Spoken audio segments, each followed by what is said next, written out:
Hey bestie, it's time for your next session of Real Talk Friend Therapy with your favorite big sister auntie queen, Daysha Veronica.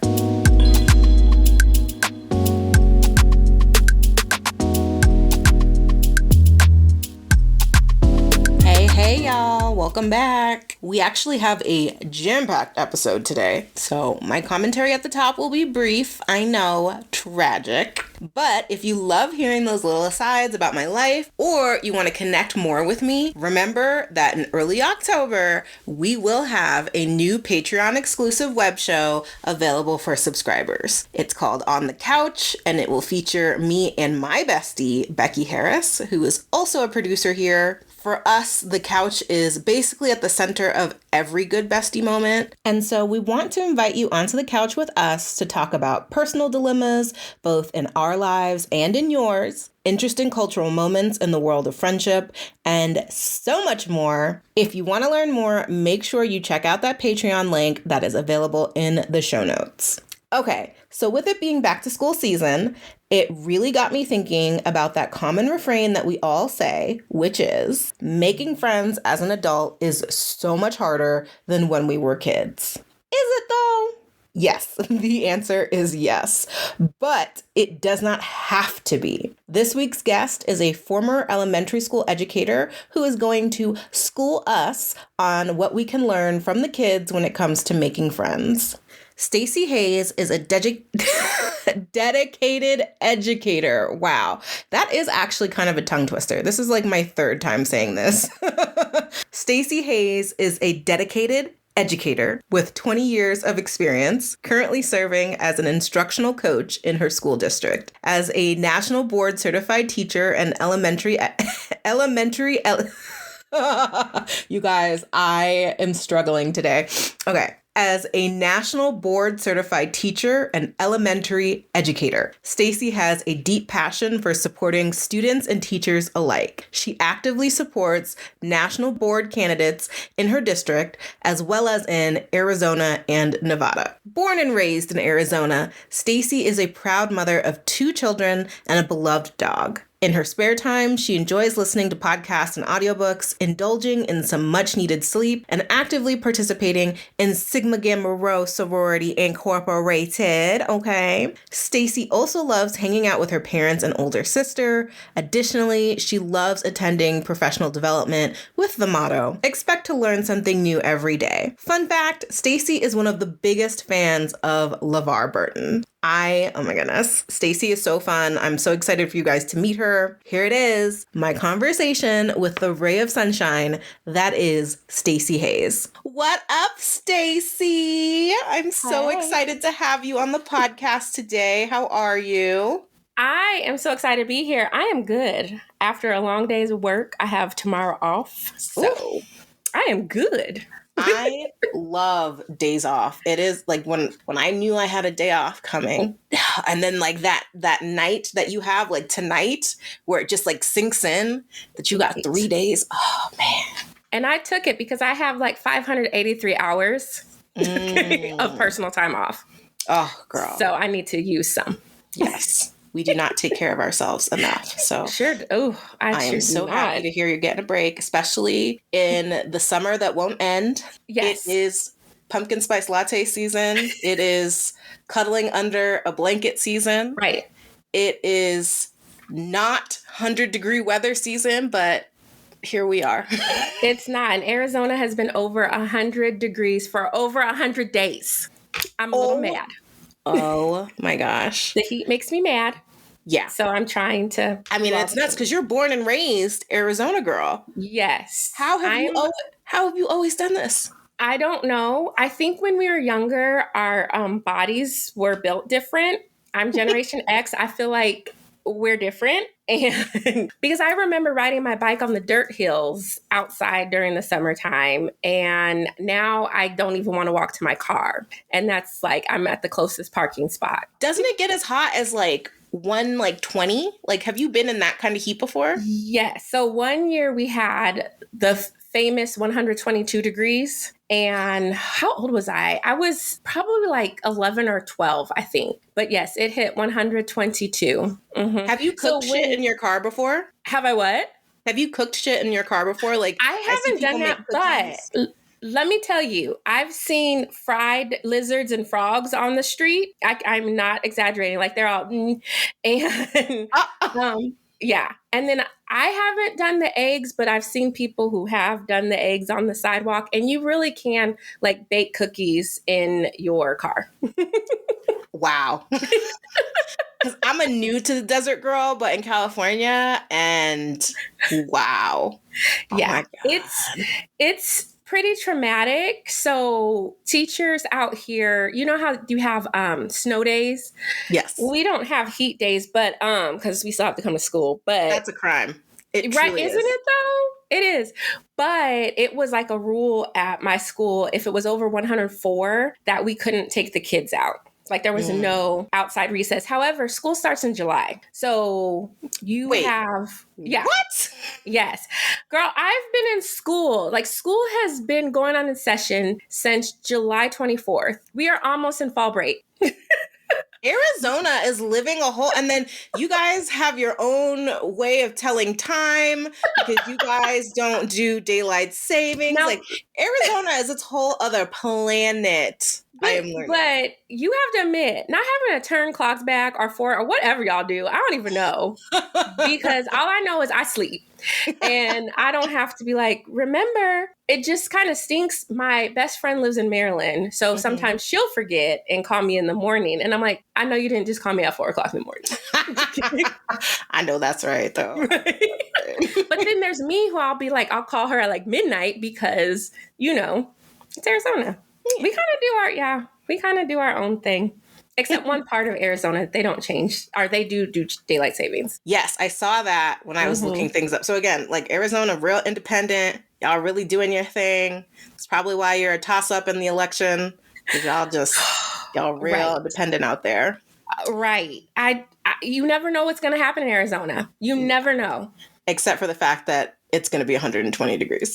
That part is for sure. Well, I am so excited to have you here today to talk about. So, it's back to school season, and it's a very common refrain for adults to talk about how making friends as we are older is just so much harder than it was when we were back in school as little kids in elementary school and stuff like that. And so I know that you have worked as an educator. And I'm so excited to hear your perspective on how we can kind of take it back to the basics and bring ourselves back to kindergarten, first grade, second grade when it comes to making friends. But before we get all into that, I would love to learn more about you and your work as an educator. If you want to share that with the audience, the group of kids that you used to work with, why you loved it. Let's learn a little bit more about you. Absolutely.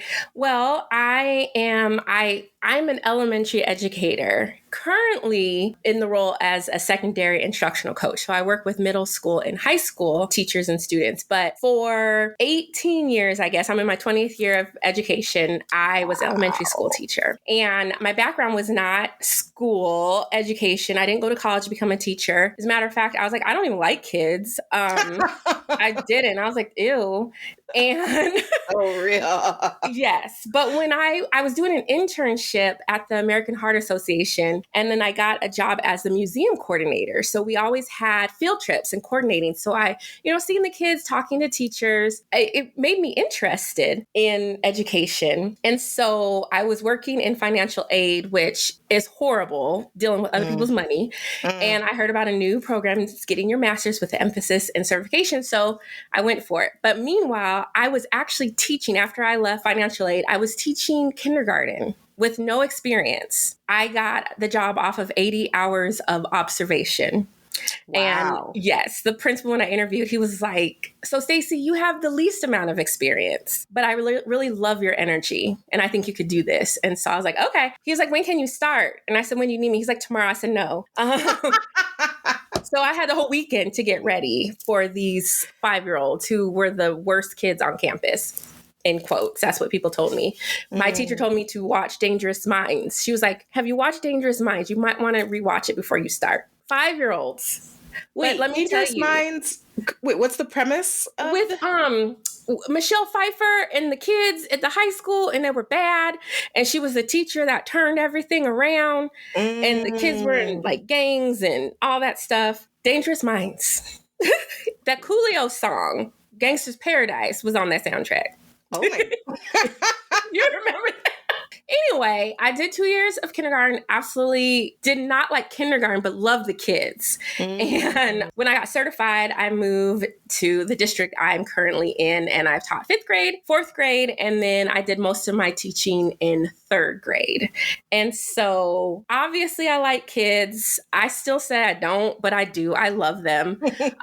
I have always had to learn with teaching because I didn't go the traditional route. And a lot of my kids, we learned together. And I like am in contact with some of them. And I keep thinking, oh, Lord, I'm so happy we made it because we were surviving. I didn't know what I was doing, but I loved them.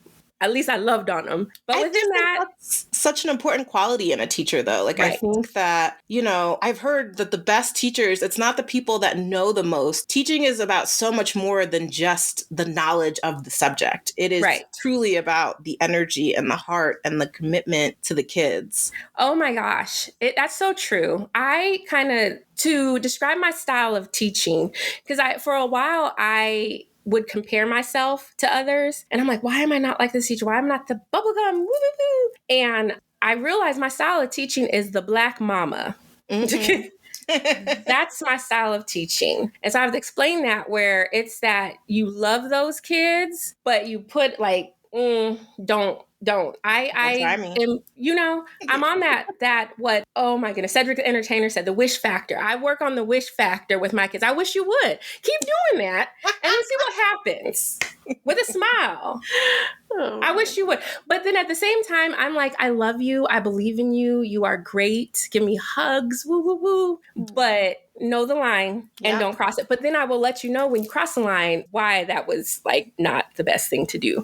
So within that, just striving to be better, I earned national board certification. And so now that really grounded my practice into focusing on that child. I was able to let go of that anxiety of test scores and this, that, and the other. Because I was never the highest teacher with the highest test scores, but my kids learn because they could discuss and talk and discover and ask questions. Yeah. And so because I had the environment of I love you and you can make mistakes because I make mistakes all the time. Let's just learn together. So I left the classroom in 2022. It was my last year teaching 3rd grade. And it was amazing. Like I still think back, these babies are in 6th grade. And I'm so happy I left on that note. They are amazing, amazing students. And all my students are amazing, but I left with such a good taste in my mouth of teaching that I do miss it. But now, because I'm so passionate about education, I wanted to be able to impact students, even the students outside of my class. So if I can impact 30 kids every year, if I can reach 5 teachers that have 30 kids, that's a greater impact in education. So I chose to apply for instructional coach position, and it's secondary, so it's tough, but my goal is to bring the elementary back into secondary. And let teachers realize, like, I'm the person that I taught at, not taught at high school. I was a high school technology integrationist for a year. And the kids would come to my office and I give them smelly stickers. And people are like, why are you giving these kids because they're kids. Like, okay, how many of you have water bottles? I have stickers on my computer. I have stickers on water bottles. They're kids. If I'm 45 and I'm like, went to Dutch Bros the other day just to get my sticker on the sticker drop, then why wouldn't a kid who is 15 not want a sticker? So no. And like, it's so funny for you to talk about secondary. So my sister is also a teacher. She works, oh my God. I know she does like language work. I'm terrible, but like English learner? Yeah, like English learning. Okay. But she works in elementary. And for her, she was just like, I can't work with these secondary kids. Not with that attitude. No, you can miss me. That is funny because they are big kindergartners.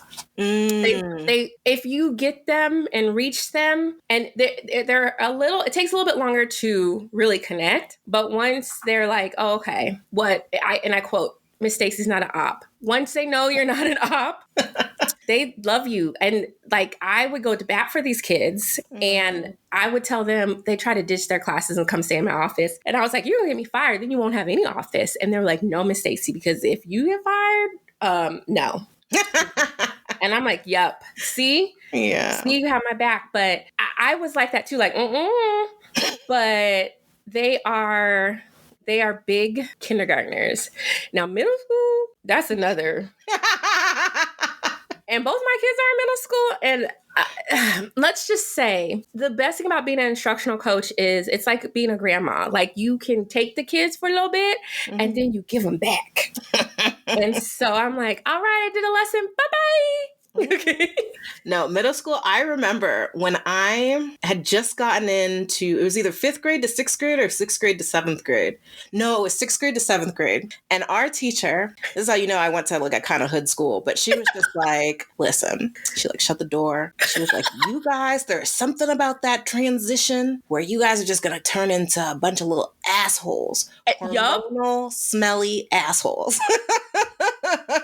Much respect to that teacher. Because it's true. It's true.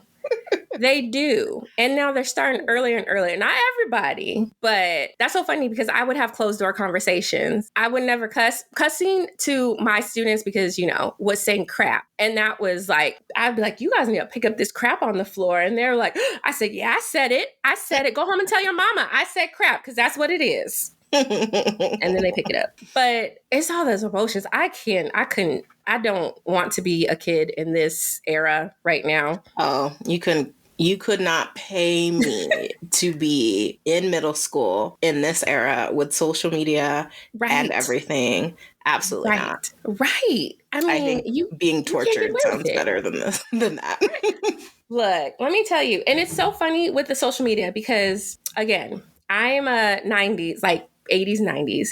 And I was talking to my sister the other day and I was like, okay, first of all, I remember like planning my first day of school outfit. Matter of fact, my first couple of days of school outfits, right? And be like, woo, excited, have all my stuff together. And to go to school, there's no pictures of evidence, but now these kids, the camera's everywhere and they're in the bonnets and the pajamas and the hoodies. And I'm like, that's digital footprints. Someone's gonna, when you run for office, someone's gonna see you in your Crocs and pajama bottoms. I know. Yeah, I feel like there's no room to make mistakes. Like these kids just like there's so much pressure to just be perfect from the onset when we all know that we were not perfect one bit. It's just the fact that we didn't have phones capturing everything. And then even if you had, we had our little disposable cameras, but like, you could just not develop the footage or throw the pictures away and it was gone forever. And half the time those pictures didn't come out. I remember taking selfies with a disposable or even like the real with the film roll. And we just prayed. So we took like multiple pictures, hoping one would come out. Yeah. But you're right. And like the feeling of having to be perfect and that anxiety. And that's why I try like in the classroom, I have different mottos over the years, but mine is expect to learn something new every day. And then also mistakes are proof that we are learning and we can learn a lot from mistakes. And so I try from the get-go. Like, I'll tell them, we're going to make mistakes in here, but you're going to realize I'm going to be the one that makes the most mistakes. And, if you see me write something wrong on the board or whatever, I drop something, just say it's cool. And so I made that a habit. And it just, kids make mistakes. They do something silly. Oh, it's cool, so-and-so. And I would purposely make mistakes too, but most of the mistakes I made were not on purpose. They were just true mistakes. True mistakes. No, but I love that because you just created an environment of vulnerability and it meant that I'm sure those students felt like your classroom was their safest space. I hope so. Yeah. And so before we start talking about all the wisdom that we can take away from the kiddos, I'm curious about how friend making has been for you as an adult. Has it been easy or challenging or in the middle? Why do you think that is? So It really depends on my environment. I wouldn't consider myself a shy person and I wouldn't consider myself an introvert, but it just depends on who I'm in the room with. It's funny because I am a person that's naturally curious. My family would call me nosy, but I say naturally curious. So I just start asking people questions. So I'll say hi and ask people questions. Sometimes that leads to like really great friendships and sometimes it doesn't. But so there are times where I'll just meet someone, first day I meet them, and now I'm like, when did we become friends? I feel like we've been friends forever. And then there's just certain settings where I don't feel as confident. And I feel like that quirkiness in me, because I'm a very quirky person, might be like, you have terrific energy, by the way. Like when you talked about how the principal was like, you don't have the experience, but you got the energy. I'm like, I feel it. I would have hired you. So thank you. But I must say, as I'm getting older, I have different types of friends because of different situations I've been in. Okay. So when I am in a sorority and I joined my sorority way back in college, and I'm still, I still know a lot of my big sisters and my sorors from college, and those are the people I hang out with. So being in that organization where I might not have known you anywhere else, but we have a common love for the mission of our sorority, it makes it easier. Does that mean I'm friends with every single person in my sorority chapter? No. And there's some people I still don't talk to, and it's not because I don't want to, it's just I don't have the opportunity to get to know them. I make a lot of teacher friends, but I realize that sometimes people you work with aren't always your friends. So, I'm gonna say that again. Sometimes people you work with aren't always your friends. So I realize I think I make friends in the situations I'm in and the environment I'm in. But I'm an overall friendly person. So from what people have told me, and just like you said, people do get, I can attract certain people because I will talk. I will talk, but I still get nervous. I get so nervous when it's that point where you're about to text someone or you're about to like have lunch with someone. And I'm like, what if I don't have anything to say? Because all I talk about is being a teacher. Okay.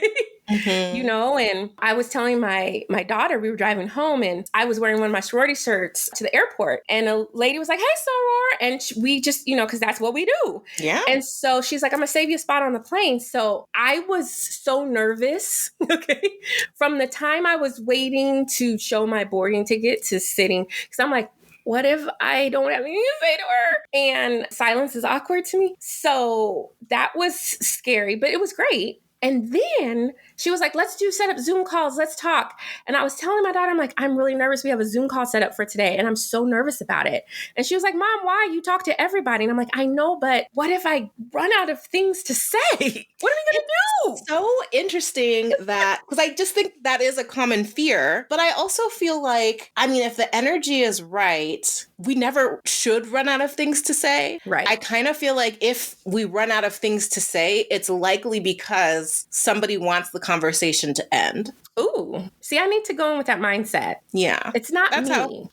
No, it's not you. It could just be, it's kind of like how sometimes, like when you're in a lift and like your driver wants to talk to you and you're like, okay, yeah, I can do this. And then some days you're like, sir,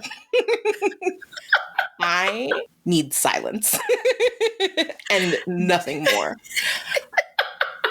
Okay, so it's funny. I'm more like that with my kids. Okay. And they don't get it. I'm like, why are you talking to me right now? But see, being in Arizona, you really kind of have to have your own transportation. And I'm not in the Uber that much. But when I am, they're probably like, stop talking to me, Staci.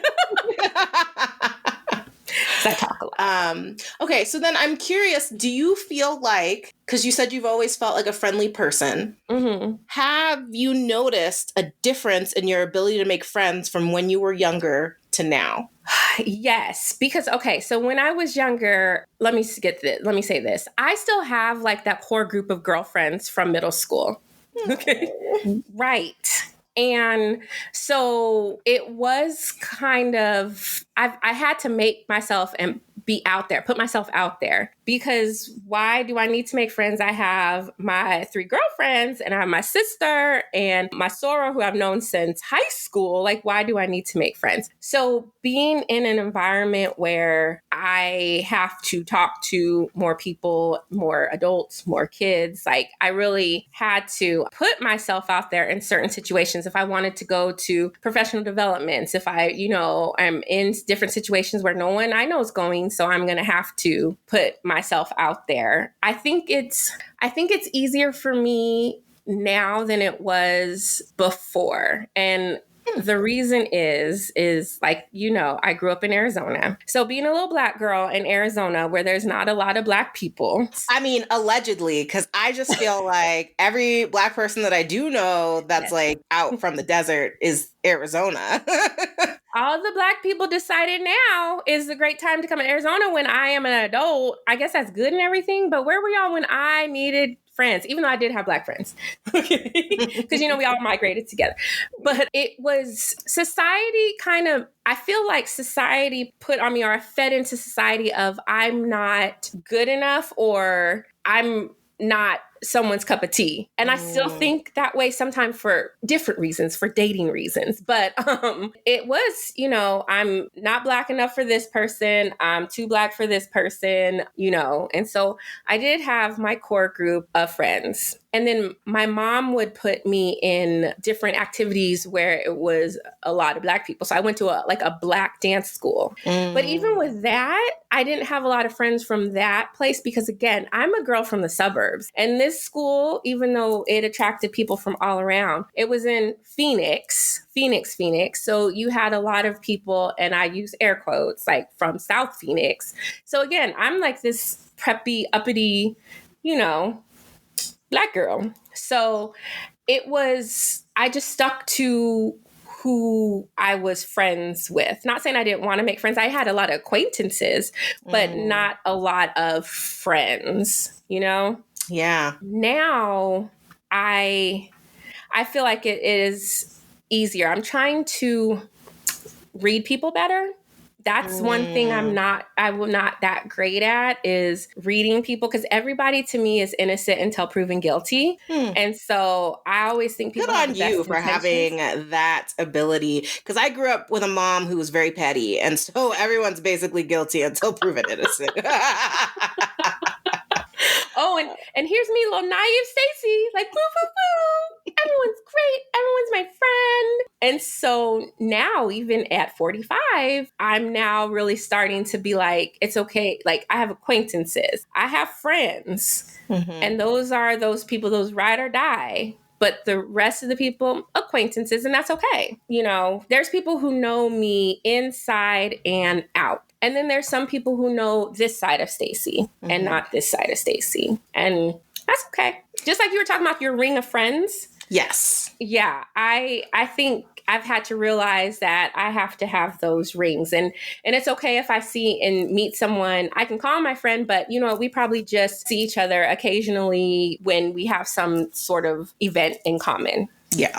Yeah, no, having the ring framework has been huge for me, because before I was somebody that like everyone was a friend, but like, what does that mean? Right. And so then when you're in these moments of struggle or pain or complication and you want to reach out, and you're reaching out to all these people and you're like, wait, why aren't they here for me? And it's because they're technically in different rings, and I need to know, all right, who is actually in my ring one? Those are the people that I give the highest priority to. And then other people, like, we're cool, and that's totally fine. But then it's like, I don't have expectations of them, and they don't have expectations of me. But what was really hard, and again, like, I'm still going through it, finding out that someone you thought was in your inner ring, your number one, was not, and was probably your outer ring, or just fell off the whole rings thing, because you kind of know your acquaintances versus your friends, because when I was teaching my last year and I was miserable just being in the environment, but I loved my kids and I loved my students. So the minute I walked out of the classroom, I was miserable. But in the class with my babies of being a teacher. Right. Yeah. And so it took all that energy that I had to be that energetic, smiling, happy teacher for the kids. So then when it was time for lunch or when I had my prep time, I would stay in my room. I'd eat by myself. I'd stay in my room because I had to fill up that tank for when they come back. And so it made me think like I was the outgoing, the loud. I knew all the kids. I did the announcements. Like the kids knew me. Like I knew so many kids, and the teachers knew. They'd hear my laugh down the hallway. They hear me talking. And when that stops and no one checked on the happy, boisterous, loud teacher, when no one realized that person was being quiet and you didn't even check on me, that made me realize, oh, we're not friends.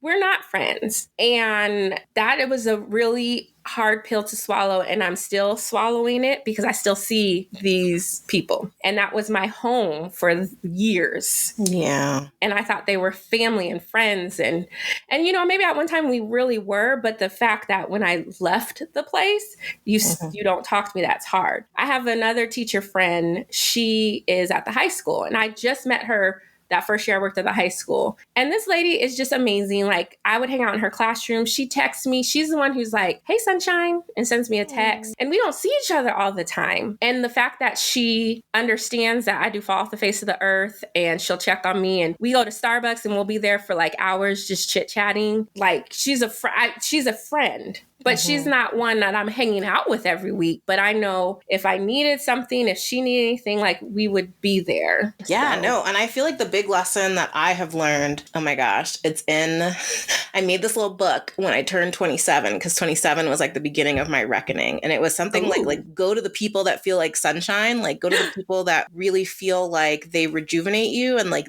those are the people that you continue to build with and, graduate them into that next ring. But I feel you 1,000% on feeling like, wow, I thought we had a connection. And through whatever change in either your life or my life, it is clear that connection is not as strong as I thought it was. Like that's painful. And I just have to come to terms with it's okay.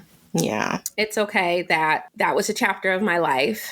And that chapter, we moved to a new chapter and it helped me grow. And there were some wonderful things in that chapter. And I think that's what's so hard. I was like, there were so many wonderful events and, just laughter and just all that stuff. And now I'm not going to have it with you anymore. But yeah. Well, I'm also a proponent of this idea of like what I call a relationship intermission. And it's just to say that sometimes what gravitates us towards some people. So for instance, back in the day, even though I was like a very happy person, I had a lot of negativity. And I think that attracted me to certain types of people. And so now, like, as I was starting to evolve and you start to see that you're like, I want to be different, but those people don't want to be different. It's one of those things where I'm like, I still love you. I still care about you. But at the same time, I cannot let this impede my progress. And so maybe we find each other again at a different point in life. It doesn't mean that the friendship is over. Maybe it just means that, I hope for you that you can let go of that negativity one day and we can reconnect one day. That is true. You're right. Intermission. Did you say intermission? Yes, I say relationship intermission. I have to write that down. And then you also said, look for the people that make you feel like sunshine. Yes. All right. Let me go get the book. Stare me in the face. Because I don't remember where I found it, but I was like, yes, that is it. Okay. Stay close to the people who feel like sunlight.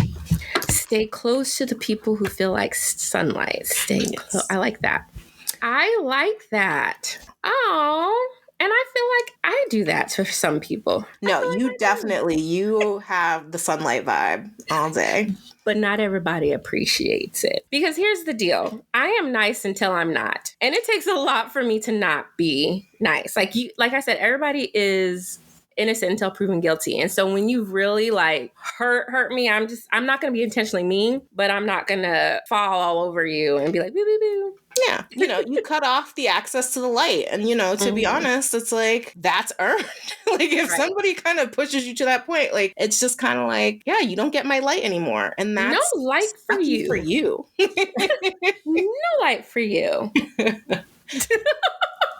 Okay, so in one of the books, the many books that I've been reading on adult friendship, I came across a stat that revealed that American adults have not made a new friend in 5 years on average. So I'm curious about your thoughts on that stat and how we evolved from making friends like every 5 minutes when we were in elementary school to now it taking like every 5 years as an adult. So I think it's because you work and you come home. Like you go to work, you pull in, if you have a garage, you pull into the garage and you close it. And then you're doing the adulting things. And then when you think about like, depending on the type of work you do, you may not work with a lot of people. And you may not have that environment where it's very a personable environment, whereas kids' jobs are to go to school. So they're in their job and they're around people, and their job is to, if you're doing it right, to collaborate and learn and discover from each other. And so when you are an adult and you're tired,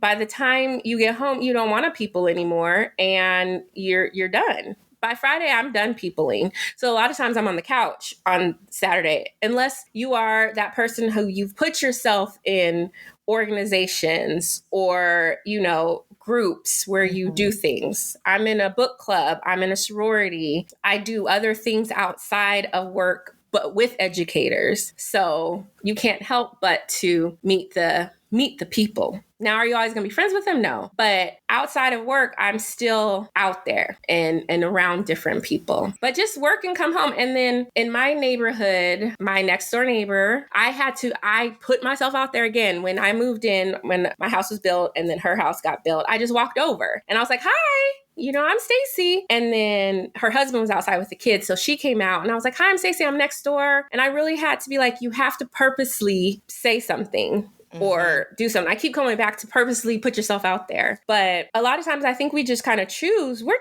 tired. Work is tired. And if we don't have that work home life balance, then we're not going to people and we're going to go inside and we're not going to do the thing. No, that's real. That's honestly why I think that there should be a 4-day work week. Because honestly, what happens is, so Friday, you're dead. You can't people. Saturday, you need to recuperate. And then by the time Sunday rolls around, you got to get ready for the work week all over again. There's no room. It is a vicious cycle. Yeah. There's no room for you to just be a person within all of that. So big advocate for 4-day work week. I'm with you. And I think with my 583 or 38, whatever I said, I know it's in 500 PTO time, I'm going to have to do that. My sister keeps getting on me. Like, you need to take some time off. Especially now that I don't have to do sub plans. I do need to take. That's why I have all those, because no one wants to do a sub plan. But no, PTO is so important. My last job, I had unlimited, and that was my first time having that. Whoa. And so, it was interesting, like just being able to be like, okay, well, I guess I'm going to take this Friday off because I can.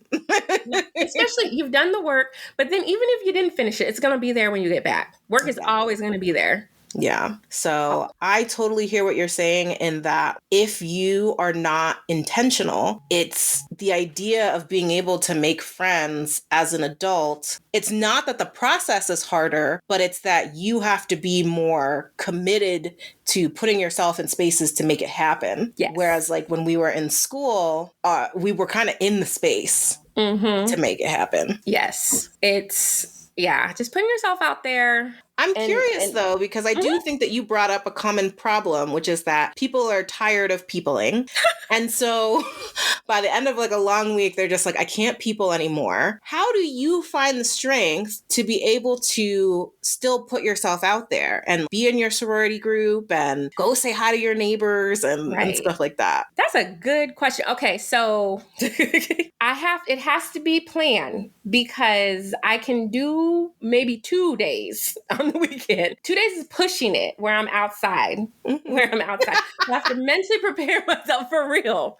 If I know something's happening Saturday, I'm trying not to do anything on Friday. I got to get that rest, right? But I think for me, I love these people. I love how I feel when I'm around them. And so even though I'm tired, I'll go out and do it because I know it's good for me. I know I need to be around my girlfriends, my sister, my parents, my sorors, and laugh and have a good time. And a lot of times, like when I'm with my sorority, I was up in Phoenix. Now, let me tell you, I live in this suburban rural, I don't even know. It's just the city, right? It takes about 30 minutes to get everywhere. So I was up and in Phoenix, and it was about a 45-minute drive at 6 o'clock in the morning, like not waking up at 6, being at the place at 6 because we had our big operation. That. Oh my God.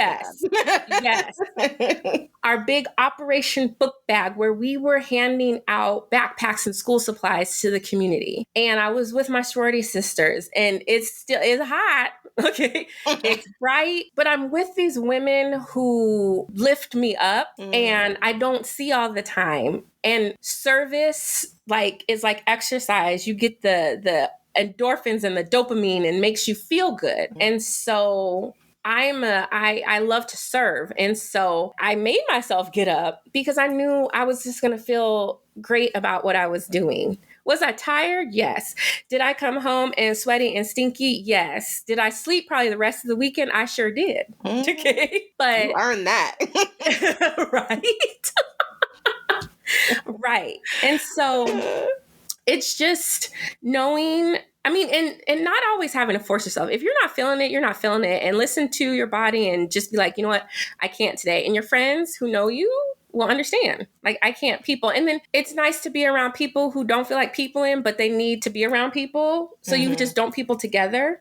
Yeah. My sister doesn't always like to people. And we just don't people together. Now, sometimes we're out and about and we're drinking, but we're not peopling with each other, other people. We're peopling with each other, but we're laughing and everything. And so I think there's a difference between being with that first ring of friends versus like the outer, because the outer I feel like takes more energy. The inner ones, they know, oh, you're tripping today. Oh, did you take a nap? You didn't, did you? Or you're hungry. Like they know. Yeah. So you can just be authentically you. Yeah. Other people, you kind of have to it's not being fake, but you have to put on, I don't want to say code switching, but it's kind of like code switching. You got to put on the different hats. And with like my parents, with my sister, with my big sister, my soror, who lives down the street, I can just be. Just exist. Yeah. Just exist and it's okay. And so if you can find those people where you can just exist, then it's all good. Yeah. It's all good. But you kind of do have to put yourself out there to find those people. Yeah. And I just think that is like the toughest part for a lot of people, because it's also that migration of like, everybody kind of starts out in that ring 3, right? And it's through time and trust and experience and opportunities that you move up and you kind of prove yourself to be worthy of being in that ring 1. And I think a lot of people, they're just kind of like, oh my gosh, they look at the labor and they're just like, nah, right. I'm just going to sit on my couch. And you know what? And there's nothing wrong with binge watching 3 seasons of something in a day. So sometimes you need that. Sometimes you need that.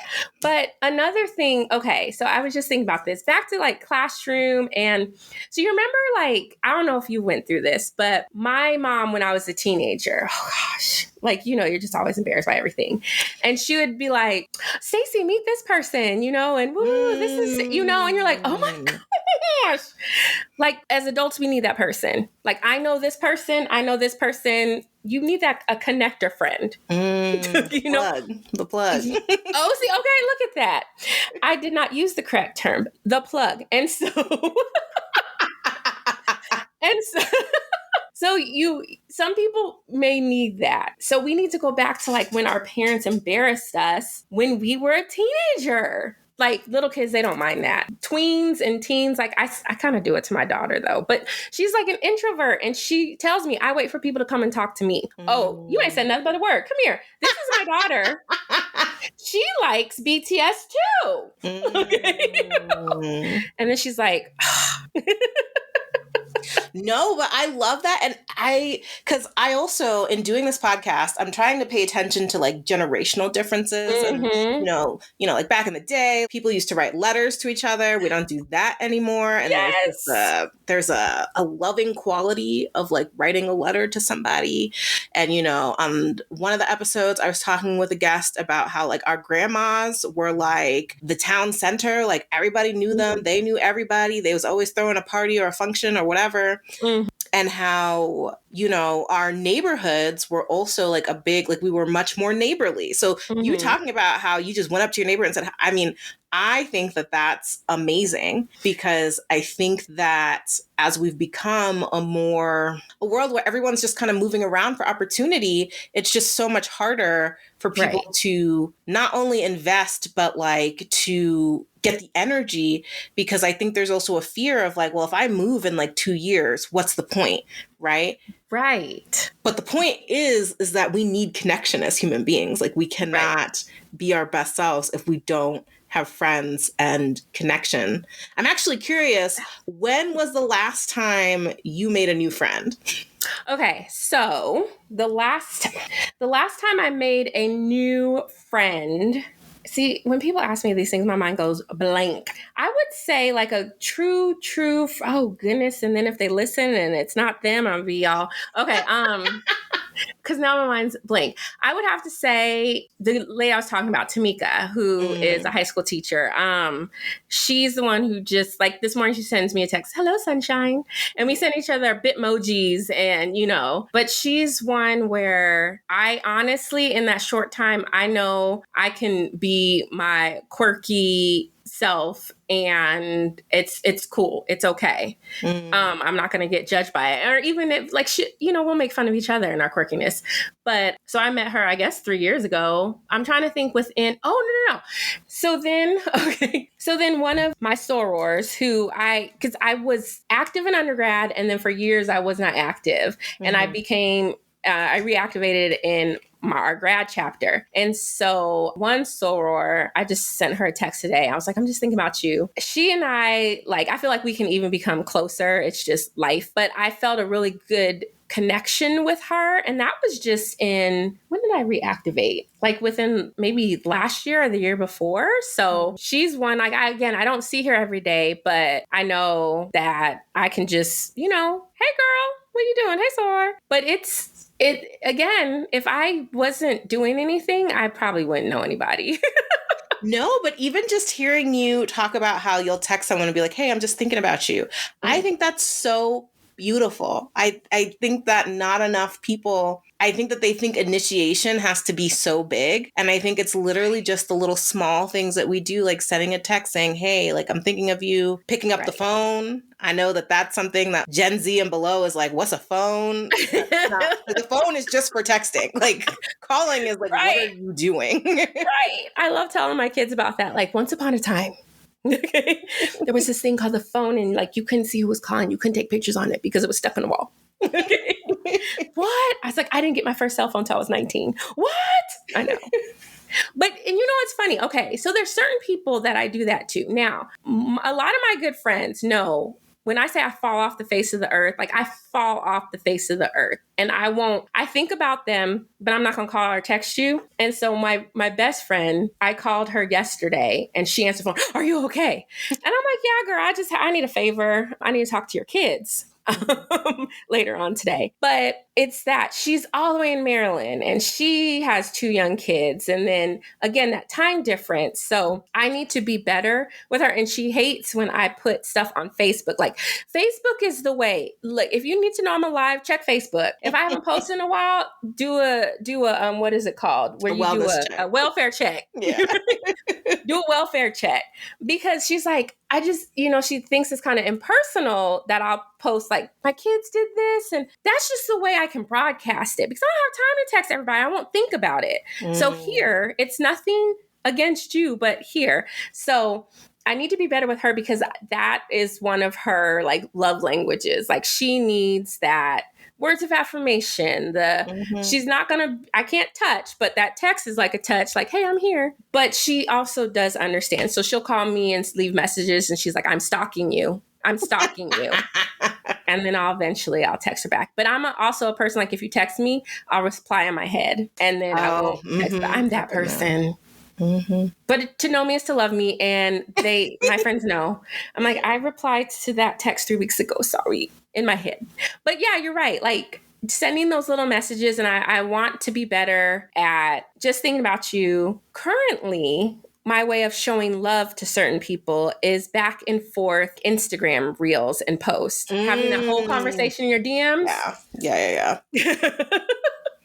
That seriously is like a fifth or whatever love language because if I see something that reminds me of you, I'm going to send it. Or if I know it's going to make you laugh, I'm going to send it. And that's my way of saying I thought of you. Some people, I guess they don't understand that, but that's my sister and I have several conversations a day in Instagram without even typing words.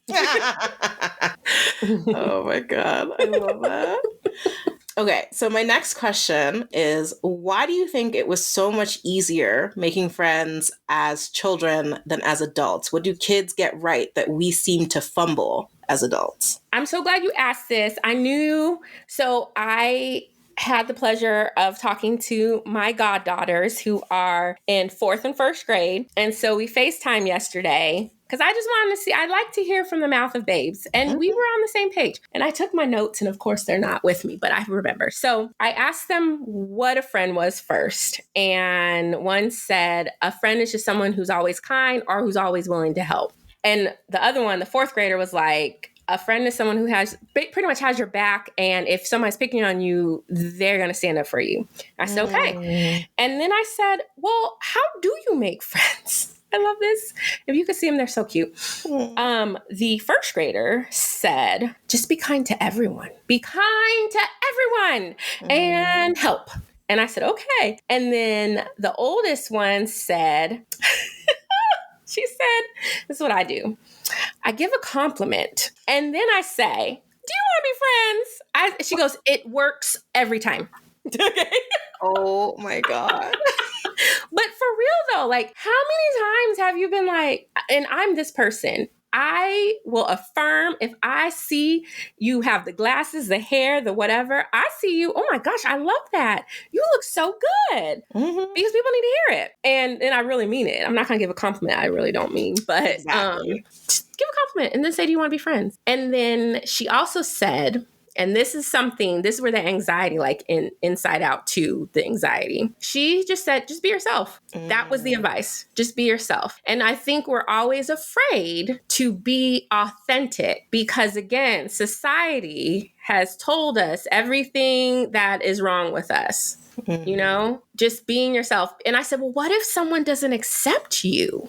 And she said, well, that's okay. Oh, okay. Oh my God. Is she Gen Alpha? Because I just feel like Gen Alpha is out here alphaing, Look, let me tell you. And just seeing it. So it's so funny. My son is more like me personality wise. He's more outgoing. And my daughter is like her dad. So just the observer, we'll see everything, doesn't need to talk until she's in the car with me and all she does is talk. And I'm like, where was the same energy when we're out? Like, I can't people anymore, girl. We're in the car. Like people when I'm peopling. So just seeing how he just has that energy. He's like this big, so he's short, so that attracts people like, who is he? And he just has a big personality, but he's very sweet and caring, but he's also a smart aleck. So he's in that phase where, and I love it because he is comfortable in his own skin.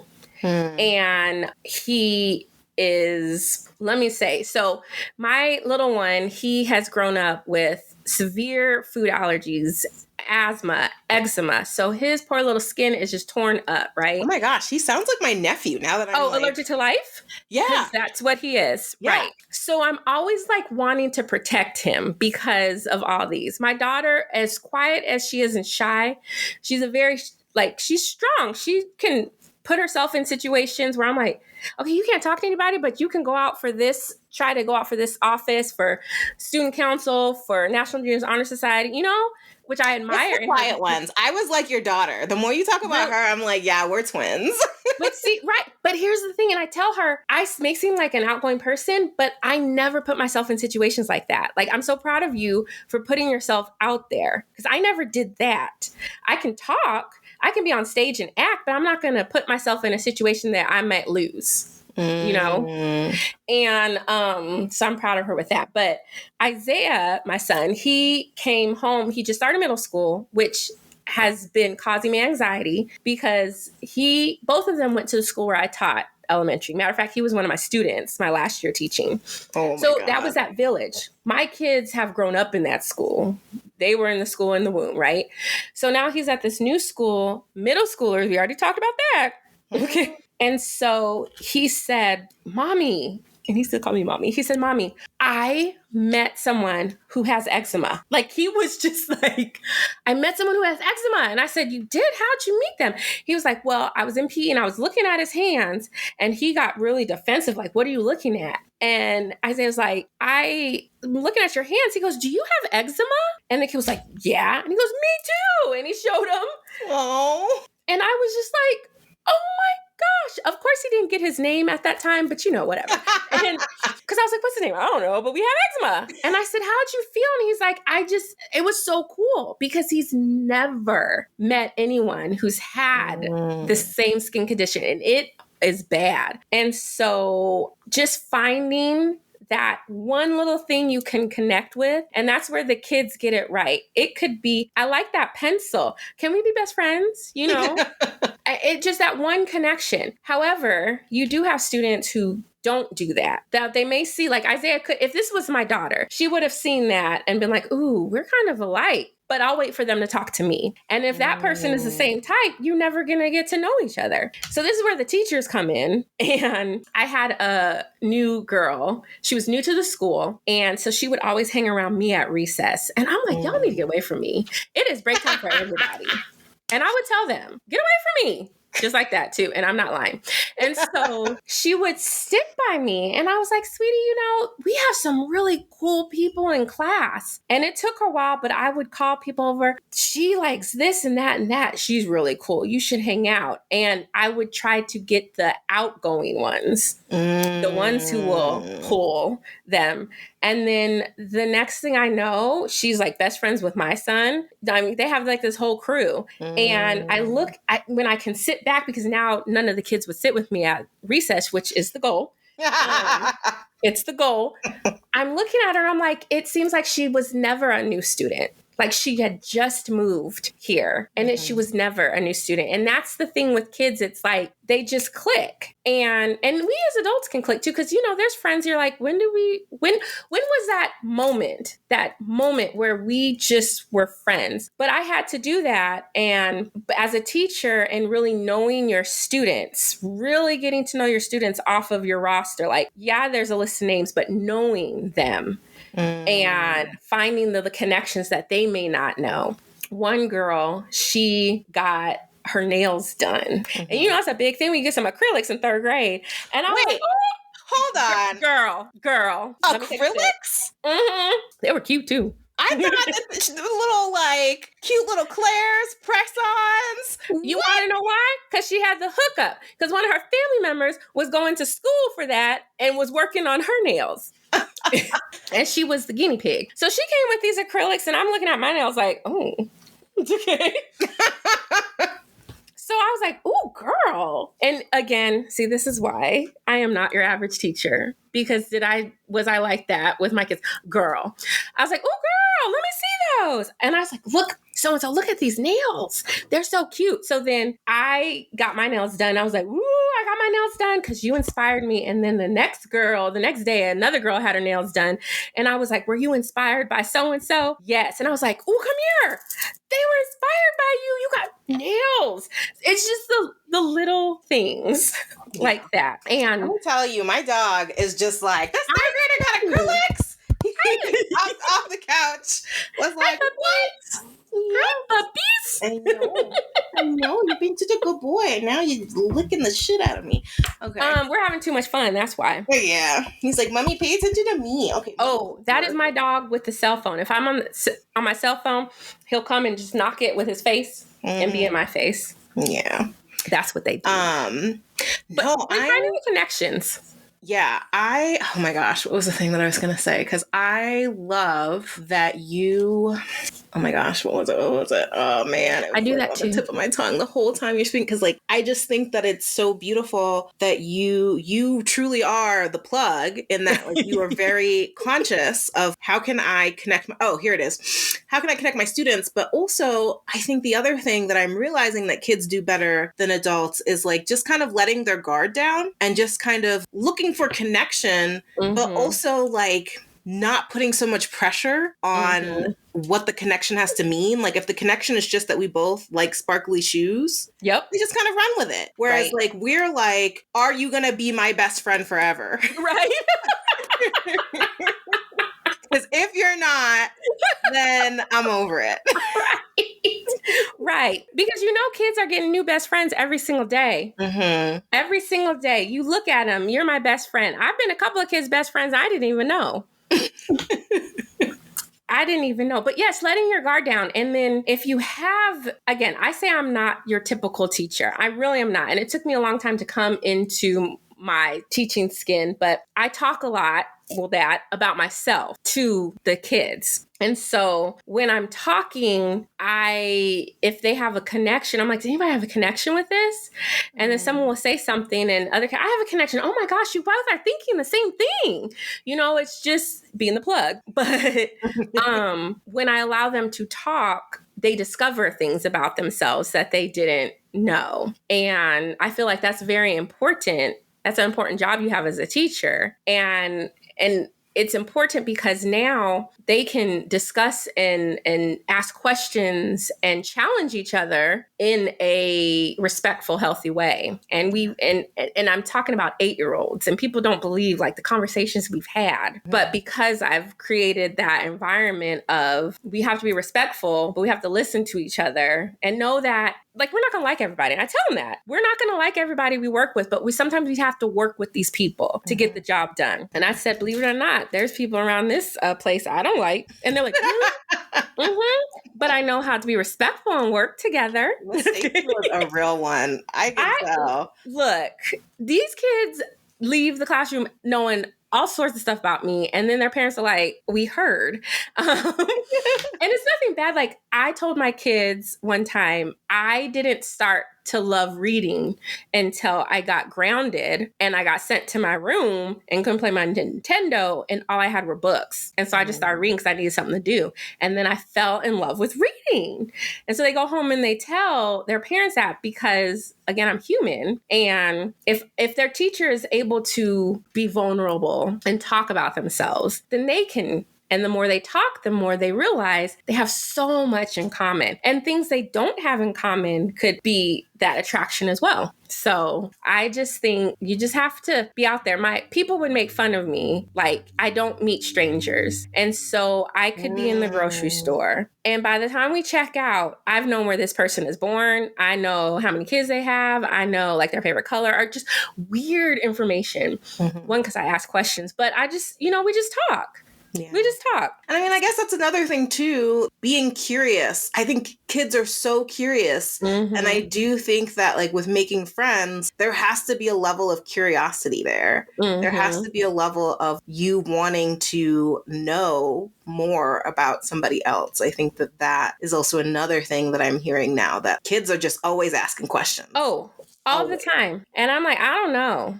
Ask them and find out. Or what was that person's name? I don't know. Go ask and find out. I don't have to tell you their name. Go ask them. And that's another thing, like in class, if I'm expected to know everybody's name, you are too. So if you don't know that person's name, go ask them. And if I hear them pronounce it wrong, I'm like, okay, it's pronounced this way. But go ask them. But I just think, we do have kids that are shy, but if one of my superpowers as a teacher, and I'm not saying woo woo on me, but again, coming into myself as a teacher. No, you toot that horn, okay? I love it. You can enter my class shy, but you won't leave shy. And I tell my students and I tell their parents, I was like, you can come with like a little tortoise with your head in your shell, but I guarantee you're not going to leave that way. And that doesn't mean you're going to try out for like the lead role in the play, but you are going to talk to people and people are going to talk to you. And and again, these little third graders who are now sixth graders, my son was on the phone with one of his friends who was in my class as well. And she was the shy, like, I'm not talking to anybody. And one of the things I do is I let kids pass in my class. Okay, volunteer to answer. Or if I call on you and you're like, I can pass, I'm going to pass. And this little girl, I worked with her. And I finally just called on her to answer a question. And she was like, I'm going to pass. And I said, not this time. You're not going to pass this time because you know it. Because I've worked with her. I knew she was ready. Mm-hmm. And I said, but you have everyone here with you. We will work this problem with you. And I'm like, right? And everybody's like, yeah. And so she answered it. This girl did not talk out loud. Like she whispered to her friends, but did not talk out loud. So then I love telling this story. So it might not even be related to the topic. But anyway, so I had one of my other kids, very outspoken, made connections with everything. Loved him. He called me out. In class. I'm like, okay, yay, 10-finger woo, she did it, woo woo. And then I'm back at teaching and he's like, you just made her do something she did not want to do. And I was like, So any other teacher who has that power struggle would have been like, you don't talk back and blah, blah, blah. And I was like, okay, let's talk about this. And I said, you're right. I did, but this is why. And I said, in this classroom, my job is to help you grow. It's to help you learn and question and answer and discover. And I said, my other job is to also know when you are ready for this. And she was ready. She just didn't know it. So we had to give her a little push because like Tabitha Brown says, you have to expand your comfort zone. And we quoted Tabitha a lot in class. I was like, you have to expand your comfort zone. So that was her little push to expand it. And I said, and that's why I didn't let her pass, because I knew she knew it. And did she know it? Yes. And I said, and now when a turn comes again, she'll feel confident to volunteer and to share her knowledge. And he was like, I was like, that's my job as a teacher. So like throughout the year, their kids were like, I expanded my comfort zone. Oh my God. And I'm like, yeah. But creating that environment, that safe environment, and that's hard as an adult because work is not always a safe environment. We, being in like, okay, going to the club is not a safe environment. You can say that again. Oh, girl. Anyway, these streets are not friendly. Okay. You are talking to a single mother, and I'm trying to be out there dating, and the streets are not friendly, so I get it. Yeah. I've been out the streets for 8 years now, and I have no desire to go back. Don't do it. Don't do it. It's a scary place out there, and that's why.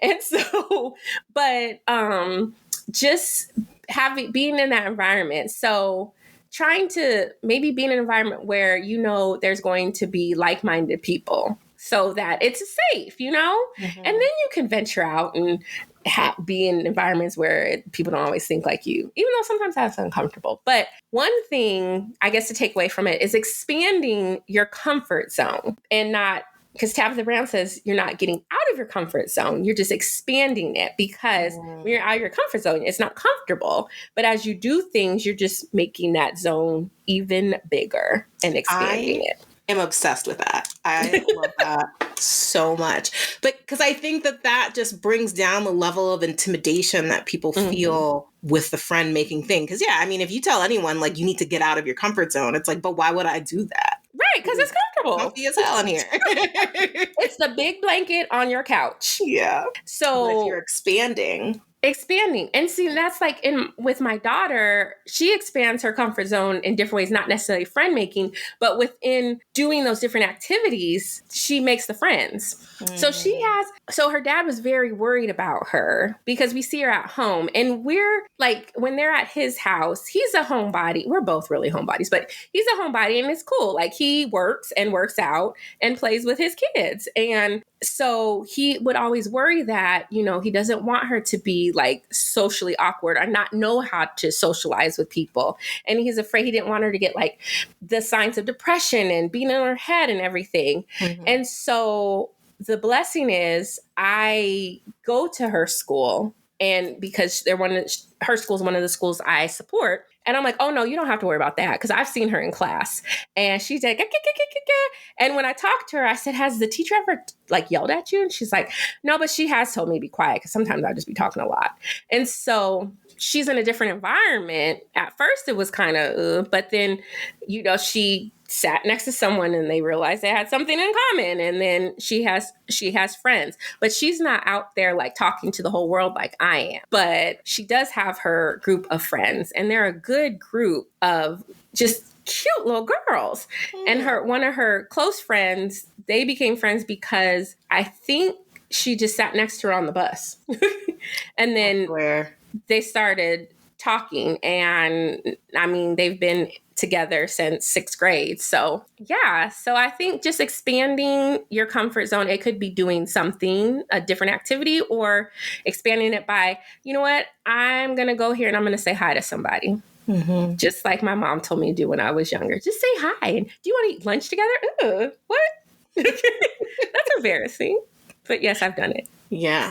No, and I think it's that fear of embarrassment, right? That fear of, I'm going to do something wrong. And I just think that, so one of the interesting things that I was reading in one of the books that I read is also that we think that people like us a lot less than what's actually true, that people actually like us more than what we think. And so if we can just get out of our heads and out of the fear of embarrassment and trust that people like us more than we think, I definitely, because I think as kids just, the fear factor is not fully developed. It's not there. They just be throwing themselves into stuff, and they're not worried about being awkward or anything like that.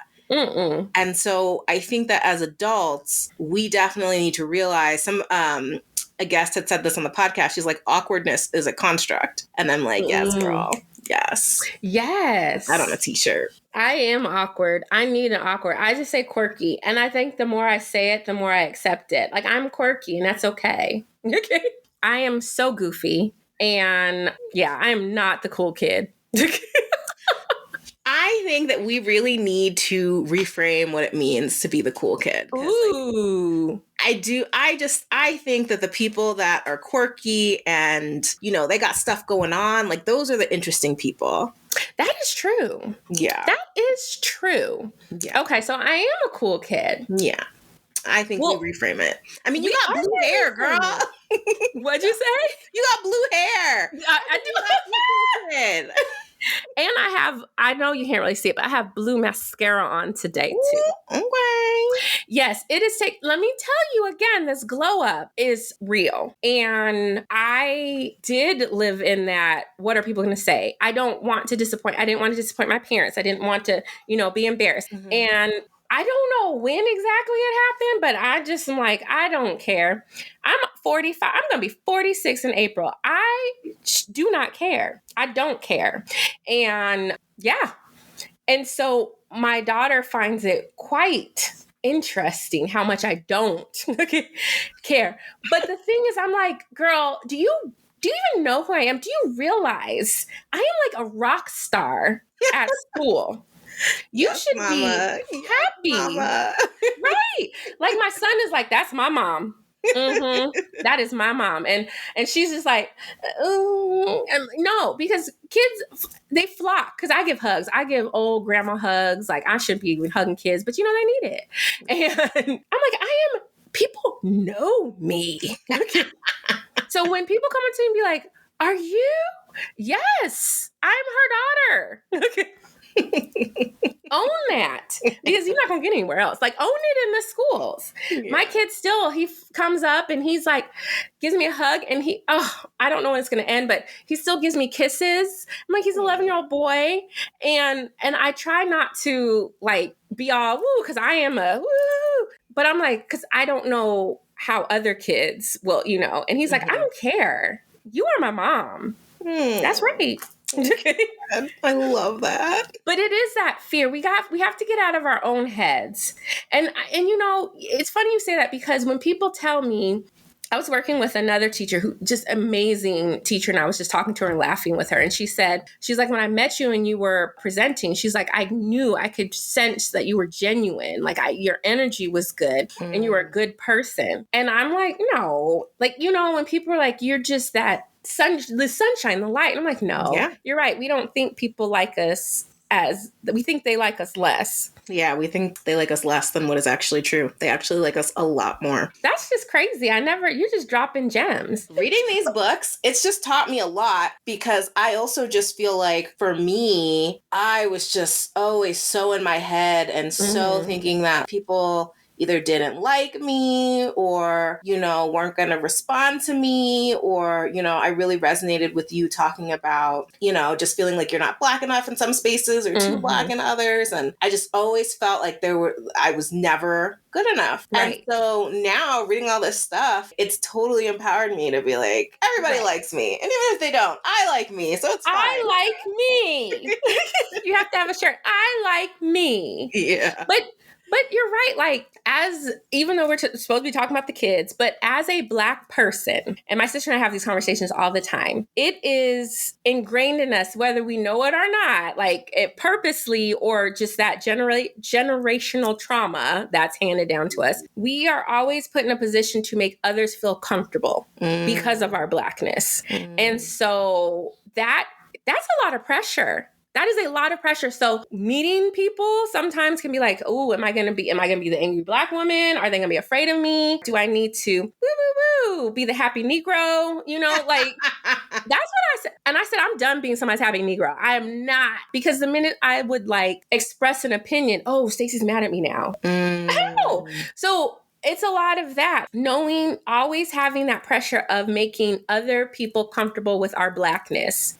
And you don't know unless has put a lot of that on you. But then when you're around people that look like you, again, there are some people who also have been traumatized by that. So now they see you and they see something that you have that is not in them, that light or whatever. And so they're trying to push you down and squish you by you're not Black enough, you talk white, you're this and that, blah, blah, blah. And so you start believing that. And it doesn't make you want to expand the comfort zone, because you're just, again, that's a lot of hats to put on. Yeah. And people sometimes don't think it's you being authentic. It's just, I'm multifaceted. I have many different faces. Girl! Okay. Yes. I am multifaceted. Okay. Right. I love it. Right. I got many different faces, and I know when to put them on. Like, again, at work with certain people, I'm not going to talk like this. However, will I talk like this with my students? Yes, because again, that is my safe place. My classroom with those kids, they know me. Okay. They know if I tell them my patience level is this today. So, and they also know when the Black mama, if I said, I done told you. All right. So when you were an educator, can you walk us through, you've shared some stories, but I'm curious if you have any interesting stories about watching friendship evolve amongst your students. And I know you talk about being the plug. Is there anything else that you can think of that you did to kind of help facilitate friendships? I'm really big at relationship building, because the goal for me being a teacher is I don't want to teach every day. I want to facilitate. I want you to teach each other and grow and discover. And so we do a lot of collaborative, cooperative work where it starts off with, what's your favorite color? Like literally turn and talk. This is how we turn and talk to each other. Think of your favorite color and I'll turn. And then voila, you like blue, I like blue. And then I try to get them open to share a lot about each other. Every morning I would have a question. It would round robin. So everybody would look at the question, think about it, and then they had to share. And it'd just be off the wall. Like it'd be the would you rather questions, weird would you rather questions, just getting them to talk. And the more they talk, the more they learn about each other. I will say though, I wanted to jump off that point. It sounds like creating opportunities for like moments of discovery, and it makes me think about how when my boyfriend and I get stuck in traffic, when you talked about would you rathers, I'm like, oh my God, he hates. Because I give him such weird would you rathers. But I'm like, this is a moment of discovery. We're stuck in traffic. We can either look at the cars in front of us, or you can answer this really weird would you rather. And there'd be some weird ones. I'm like, would you rather have a whole bunch of boogers on your face or something? Like, just right. Like, but just it's being able to be in that environment where you just feel like you can just be. Just be.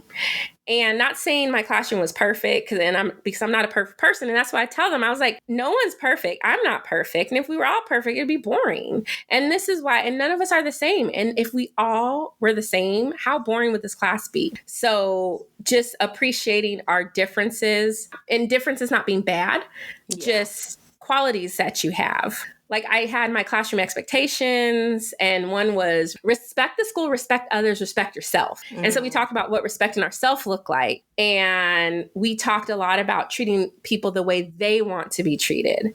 And so that was a big thing in my classroom. And I would always, even when I meet new students, if I have to do a model lesson, I'm like, I'm big on treating people the way they want to be treated. And let me tell you how I want to be treated. I want to be treated with respect. And this is what it looks like. This is what it sounds like. And then I'm like, if I see it, I'm like, oh my gosh, thank you so much. Thank you for respecting me and following directions quickly and quietly. I appreciate you.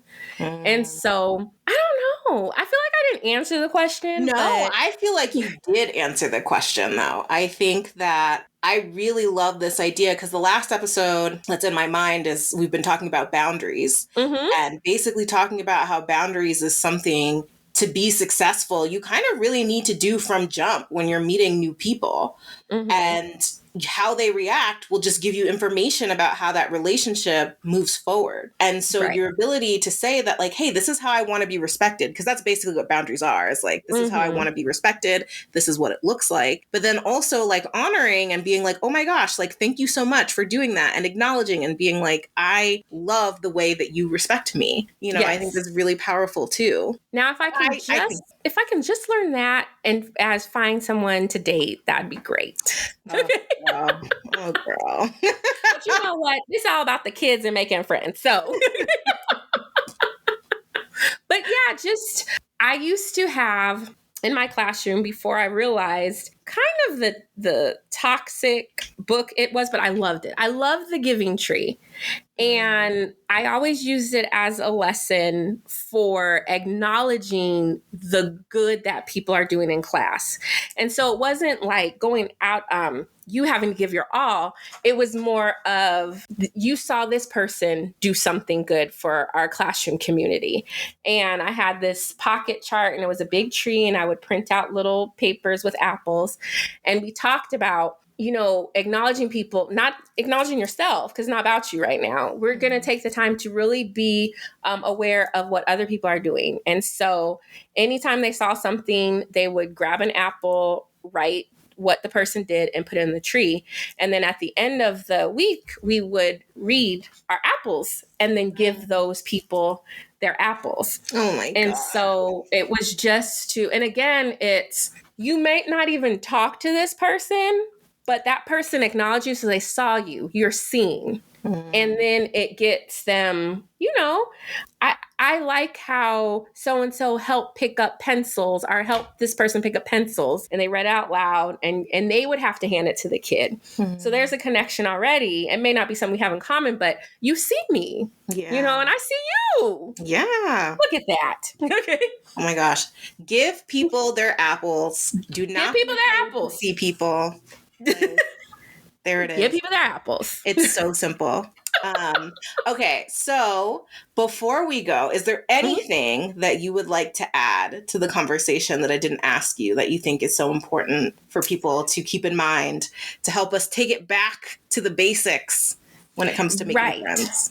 So just like my goddaughter said, be yourself. I mean, if you don't really have anything to connect with, give them a compliment. It starts the conversation. You guys just chit chat, and then all of a sudden it's, hey, do you want to be friends? Or in adult, it'd be like, hey, you want to exchange numbers? Maybe we can get together and like meet up, or what's your social? Like, again, it can start with a compliment, just like I like those shoes. Yeah. It is just that simple, and expand your comfort zone. So because you might be missing out. There may be someone who is just so shy, but that is like your soulmate best friend. And if you didn't give that compliment, you would never know.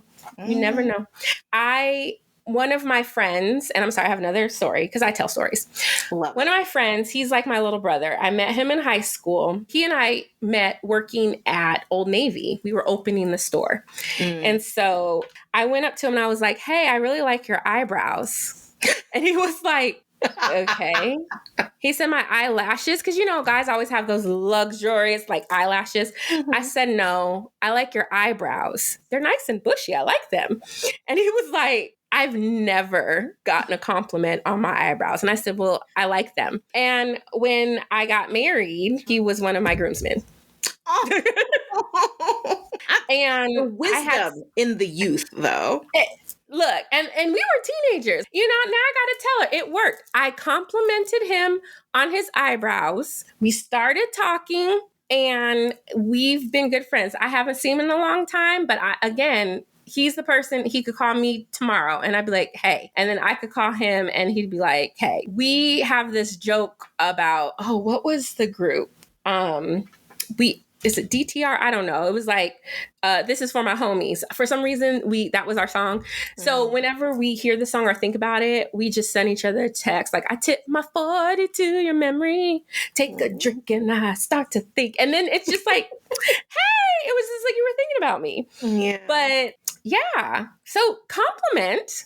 And then just exchange. And you never know. You never know what that can turn into. Be brave. Okay? But yeah, that's it. That's the advice. And if you're listening and you want to be my friend, we can be friends. Yes. Where can people find you if they want to become your friend, connect with you, learn about all things Staci? Oh, yes. Okay. So I am mostly on Instagram with all my teacher stuff. And it's a long one. It's Afro and a Daisy teacher. And it's all just the whole thing. And it's Ann spelled out because at the time I was known for my Afro and I always wear a flower in my hair. So Afro and a Daisy teacher. I'm on Instagram with that. And on TikTok with the same handle. And we'll have I also have in the show notes too.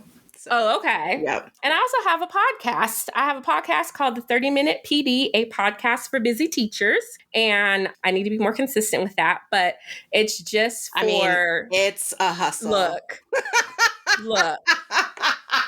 Why am I in the middle of a 3-part series and I just have part 3 to do and it's been like a year?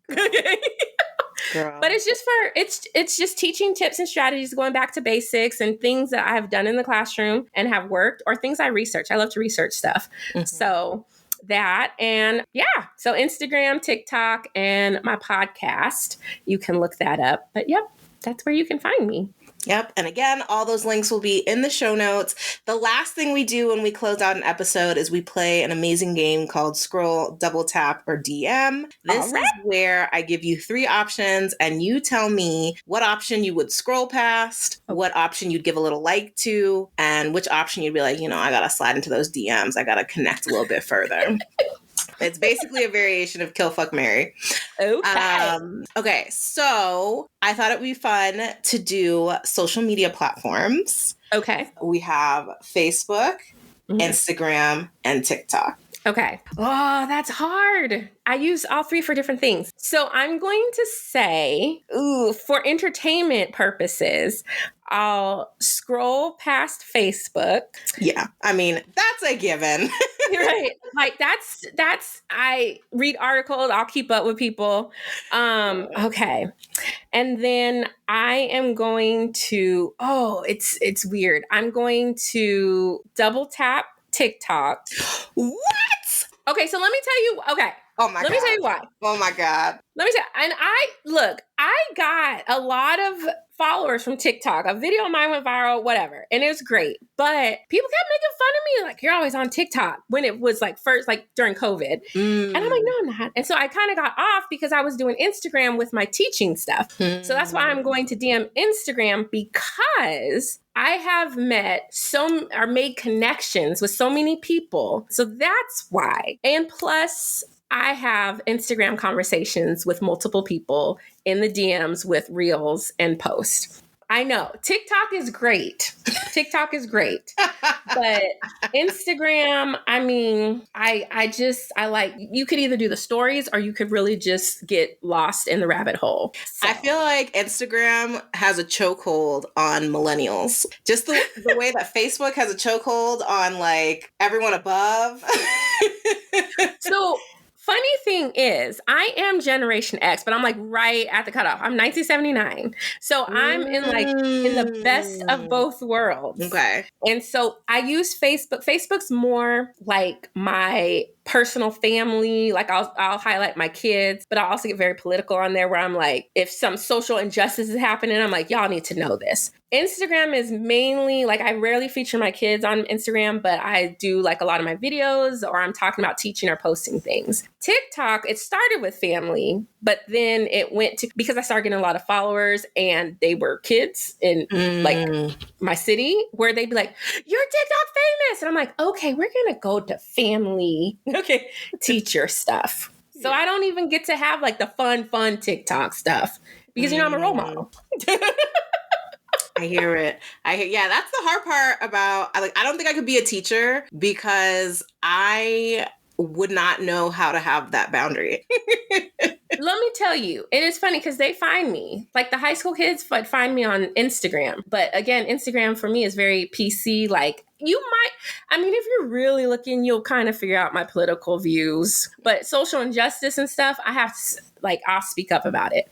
But Facebook that's where I keep things private, like more locked down. Instagram is very public. And so like the family all features, like my sister or my mom and dad, but you might catch glances of my kids, maybe if you scroll like way back. But that's my platform to have my voice. And that's why I like that, because I can make, even though you can do it on TikTok, but post and, you know, and videos. No, Facebook was dead for me for a while. And then I discovered like groups, and I really like groups. I would still scroll past it, but it is starting to have a little bit more of meaning in my life again.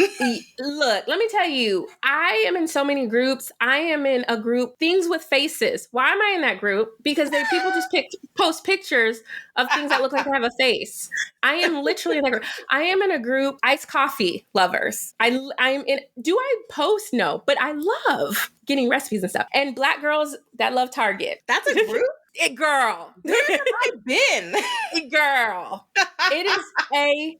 Now, get this. Do you know the brand Afro Unicorn? Yes. Okay. So, little plug. She just became a member of Sigma Gamma Rho Sorority Incorporated, my sorority. Anyways, girl, she's in Black Girls That Love Target group. She posted something the other day talking about, hey, y'all, the backpack's back. I'm sorry. I don't know what Target was doing. Oh, my God. Black Girls Who Love... Again, yes, Things with Faces. Yes. And then I'm in Black Girls Who Love to Read. Oh my God. I love the groups. I have so many more new groups to discover. And I think groups are also a great way when we talk about making connection, you know? We didn't even talk about that. You're right. Yeah.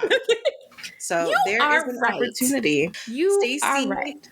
It was so lovely having you. This was such a fun conversation. I can't wait to have you on again for something else in the future. Yay, I hope absolutely. you enjoyed your time with us. Oh my gosh, this was so fun. Now, this is the first podcast I've ever been a guest on. So, oh, okay.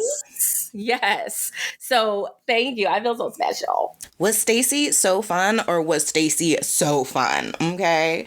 I really appreciate her taking the time to help us take it back to the basics and extract some nuggets of wisdom from the youth. I hope you found this conversation as useful as I did and that you use some of her strategies to help you on your friendship making journey, because we only getting older, okay? Do not be like the statistics. Do not let 5 years go by without making a new friend. Go make one today. If you want to connect further with Staci, please check out the links in the show notes to her Instagram, TikTok, and her podcast, The 30-Minute PD, a podcast for busy teachers. As always, if you're having any thoughts, feelings, or revelations that you want to share with me, please feel free to hit me up on social media within our free Facebook group or on our exclusive Patreon, where so many great bonuses are coming your way soon. All right, besties, I'll catch you next time. Your girl is out.